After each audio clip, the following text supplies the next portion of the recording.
wakimrudia, baada ya kuona hao kumtushi, baada ya kuona wameanza vita kwake, baada ya kuona amepaki peke yake, hakupishana na wao, hakusema yeye ana nguvu. Inawezekana alikuwa na nguvu, lakini hakutaka kupishana naye, maana mafuta yaliyokuwa ndani mwake hayakuwa ndani mwao. Yeye akajitenga na wao, akaenda akajitenga, akaitisha naivera.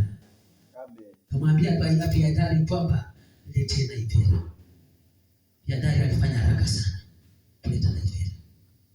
Maana ya kufanya naivera, nataka nielete hivi, wapendwa, katika hii safari ya huduma tuko katika vita.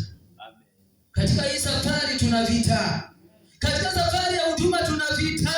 Katika safari ya injili kuna vita. Unaweza ona ya kwamba ni Daudi tu ndiye aliyekuwa na vita, lakini jua ya kwamba hata na wewe uliyeitwa na Mungu uko hatarini na uko katika vita. Ukisimama kuhubiri, mmoja anasema ya kwamba saniona yangu. Huyu anasema haya kwa sababu alinipata nikifanya.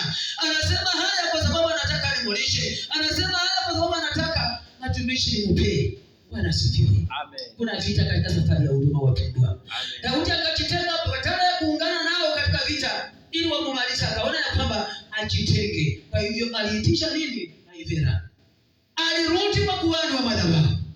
Daudi aliona kukaa katikati yao peke yake hangeweza lolote. Akaona wao ni wengi na yeye ni mmoja. Inawezekana kuna vitu ambavyo vimekukumba katika maisha yako. Katika safari ya huduma umekutana na vitu vingi ambavyo huwezi kujiokoa mwenyewe. Mpendwa, rudi kwa kuhani wa madhabahu, maana wewe ni kazi ya mwenyewe. Hebu mpendwa, toa naivera, itisha naivera na ukafae, rudi katika kuhani wa madhabahu. Vitu vinavyokukwambia, vitu vinavyokusonga, vitu vinavyokuendea mrama, amua kurudi kwa kuhani wa madhabahu.